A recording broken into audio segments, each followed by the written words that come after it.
Bihar assembly ఎన్నికల ప్రచారం జోరుగా సాగుతున్న వేళ లాలూ కుటుంబానికి ఢిల్లీ కోర్టులో ఎదురుదెబ్బ తగిలింది. ఐఆర్సీటీసీ హోటల్ స్కామ్ లో లాలూతో పాటు తేజస్వి యాదవ్, రబ్రీదేవిపై అభియోగాలు నమోదు చేయాలని కోర్టు ఆదేశించింది. అయితే ఇది ముందే ఊహించామని, పోరాటం తమకి కొత్త కాదు అంటున్నారు తేజస్వి యాదవ్.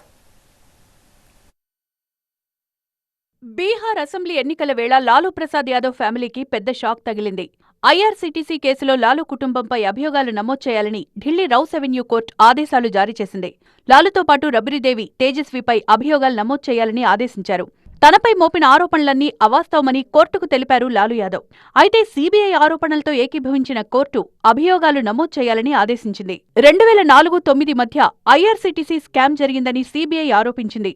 రాంచీ, పూరీల్లోని ఐఆర్సీటీసీ హోటల్స్ ను అక్రమంగా సుజాత హోటల్స్ కు లీజుకిచ్చారంటూ దుమారం చెలరేగింది.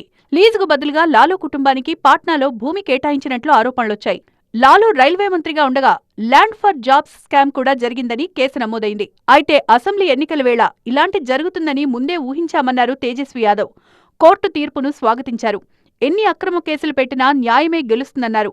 బీహార్ ప్రజలకు వాస్తవాలు తెలుసన్నారు. రైల్వేకు 90,000 కోట్ల లాభాన్ని తెచ్చిన లాలూ ప్రసాద్ పై తప్పుడు కేసు పెట్టారని మండిపడ్డారు.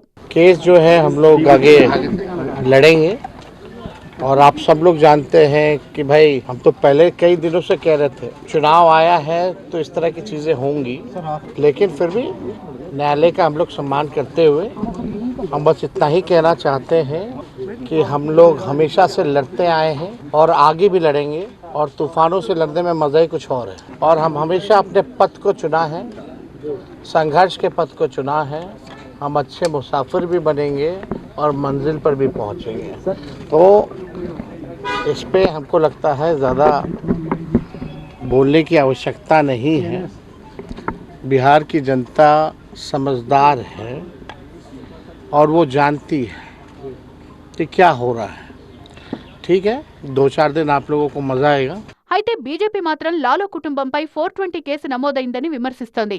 బీహార్ ఎన్నికల్లో గట్టి గుణపాఠం తప్పదని బీజేపీ నేతలు చెప్తున్నారు.